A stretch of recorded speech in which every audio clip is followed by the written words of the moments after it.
بسم اللہ الرحمن الرحیم۔ ذوالحجہ کے کچھ فضائل اور کچھ مسائل تھوڑا سا میں عرض کرتا جاؤں۔ ذوالحج جو ہے اسلامی کیلنڈر کے لحاظ سے آخری مہینہ ہے، اور ذوالحج کا مطلب ہے حج والا مہینہ۔ اگر اس کے پہلے عشرے کو دیکھا جائے، اس مہینے کو دیکھا جائے، قرآن و حدیث میں اس مہینے کی، اس عشرے کی بہت سی فضیلتیں آئیں۔ چنانچہ یقیناً سارے مہینے اللہ تبارک و تعالیٰ کے پیدا کیے ہوئے ہیں، لیکن ہاں بعض مہینوں کو بعض مہینوں پر فضیلت ہے۔ اللہ نے قرآن میں فرمایا، ان عدت الشہور عند اللہ 12 شہرا فی کتاب اللہ یوم خلق السماوات والارض۔ یہ اللہ نے مہینے پیدا کیے ہیں، منہا اربعۃ حرم، ان میں 4 مہینے جو ہیں حرمت والے ہیں۔ اللہ نے ان کی شان کو بیان کیا ہے، اور حضور کی آمد سے پہلے بھی جو مشرکین مکہ تھے وہ ان مہینوں کا، 4 مہینوں کا احترام کیا کرتے تھے۔ اس میں لڑائی وغیرہ، قتل و غارت وغیرہ ختم کر دیا کرتے تھے، بند کر دیا کرتے تھے۔ اور پھر اسی مہینے میں ہی مسلمانوں کے لیے بہت سی چیزیں ہیں۔ جو حج ہے وہ بھی اسی مہینے میں ہے، جو مسلمان اللہ کے راستے میں قربانی پیش کرتے ہیں وہ بھی اسی مہینے میں ہے۔ اور اگر قرآن سے دیکھا جائے، اللہ تبارک و تعالی نے جو اس کے پہلے 10 دن ہیں، اس کی عظمت، اس کی شان کو بیان کرنے کے لیے اللہ نے یہ انداز اختیار کیا، فرمایا والفجر، قسم ہے فجر کی، ولیال عشر، اور 10 راتوں کی، والشفع والوتر، اور قسم ہے جفت کی، طاق کی، جوٹا یا کلی کہتے ہیں۔ اور پھر اسی آیت کے ضمن میں حضرت عبداللہ بن عباس رضی اللہ تعالی عنہما بیان کرتے ہیں کہ جن 10 راتوں کی اللہ نے قسم کھائی ہے، اس سے مراد ذوالحجہ کی 10 راتیں ہیں، اور جو جفت یعنی جوٹے کی قسم کھائی ہے، اس سے مراد قربانی کا دن ہے، یعنی 10 ذی الحجہ کو سارے مسلمان جو ہے وہ اللہ کی بارگاہ میں قربانی پیش کرتے ہیں۔ اور والوتر، اور طاق سے مراد یوم عرفہ ہے۔ جو مکہ مکرمہ میں حاجی ہیں وہ 9 ذی الحجہ کو عرفات کے مقام پر ٹھہرتے ہیں۔ یہ اللہ نے گویا کہ 10 راتوں کی قسم کھائی، اس 10 راتوں میں جو 9ویں ذی الحجہ ہے اس کی الگ قسم کھائی، اور جو 10 ذی الحجہ اس کی الگ قسم کھائی۔ یہ قسم کھانا بتلا رہا ہے کہ یہ دن جو ہیں بڑے عظمت والے۔ پھر صحیح الجامع صغیر میں ہے، حضرت جابر اس کے راوی ہیں، حضور صلی اللہ علیہ وسلم نے فرمایا افضل ایام الدنیا ایام العشر، کہ دنیا کے افضل ایام ذوالحجہ کی ابتدائی 10 دن ہیں۔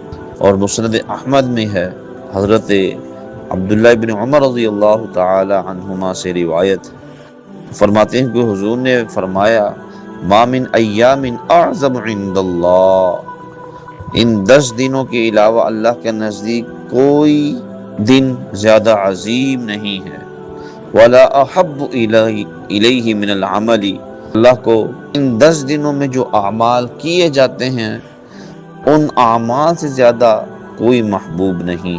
حضور نے فرمایا فَأَكْثِرُوا فِيهِنَّ مِنَ التَّهْلِيلِ وَالتَّكْبِيرِ وَالتَّحْمِيدِ، تمہیں چاہیے کہ تم ان 10 دنوں میں کثرت سے تحلیل پڑھو، لا الہ الا اللہ، تکبیر پڑھو اللہ اکبر، اور تحمید پڑھو الحمدللہ۔ یہ ان 10 دنوں کی فضیلت ہے۔ پھر بخاری شریف میں ہے، حضرت عبداللہ بن عباس رضی اللہ تعالی عنہما اس کے راوی ہیں، حدیث نمبر 969 ہے، 969، مَا الْعَمَلُ فِي أَيَّامٍ أَفْضَلَ مِنْهَا فِي هَٰذِهِ، حضور نے فرمایا ان 10 دنوں میں نیک عمل کرنے سے زیادہ اور کسی دن میں نیک عمل کرنا اللہ کے راستے میں اللہ کو محبوب نہیں ہے۔ یعنی ان دنوں میں جو نیک اعمال کیے جائیں وہ بہت زیادہ محبوب ہے۔ تو صحابہ نے عرض کیا وَلَا الْجِهَادُ، یا رسول اللہ صلی اللہ علیہ وسلم، اللہ کے راہ میں جہاد کرنے؟ کیا اس سے بھی زیادہ فضیلت والے ہیں؟ تو حضور نے فرمایا ولل جہاد الا رجل خرج یخاطر بنفسه وماله فلم یرجع بشیء، ہاں اللہ کے راستے میں جہاد کرنا بھی الا یہ کہ کوئی شخص جہاد کے لیے جائے، وہ شہید ہو جائے اور اس راہ میں اس کا مال بھی خرچ ہو، اس کی جان اور مال بھی میں سے کوئی بھی چیز نہ لوٹے، جب شہید ہو جائے تو پھر اس کا عمل بڑا ہوا ہے، اس کا درجہ بڑا ہوا ہے۔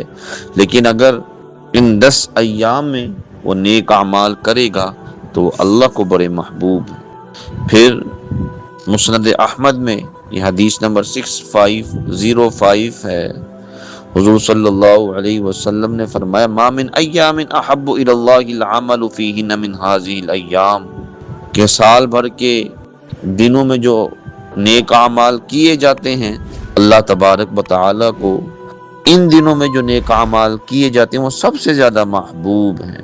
اور پھر ترمذی شریف میں ہی یہ روایت بیان کی گئی ما من ایام احب الی اللہ ان یتعبد له فیہا من 10 ذی الحجہ، کہ 10 دنوں سے زیادہ کسی اور دن میں عبادت کرنا اللہ تعالیٰ کو زیادہ پسند نہیں۔ اور پھر حضور نے ان 10 دنوں کی فضیلت، اہمیت کو بیان کیا کہ ترمذی شریف میں ہے یعدل صیام کل یوم منہا بصیام سنۃ، جو کوئی اس میں ایک دن روزہ رکھے گا اللہ اس کو 1 سال کے روزوں کے برابر ثواب عطا فرمائے گا۔ کل لیلۃ منہا بقیام لیلۃ القدر، اور جو ان 10 دنوں میں رات کو قیام کرے گا اللہ لیلۃ القدر کے برابر قیام کا جو اجر ہے، جو ثواب ہے وہ عطا فرمائے گا۔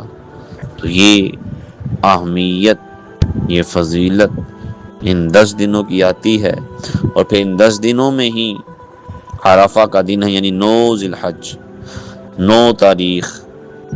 ابن ماجہ میں ہے حضور صلی اللہ علیہ وسلم نے فرمایا ما من یوم اکثر من ان یعتق اللہ عز وجل فیہ، اللہ عز وجل عرفہ کے دن سے زیادہ کسی اور دن بندوں کو آگ سے آزاد نہیں کرتا۔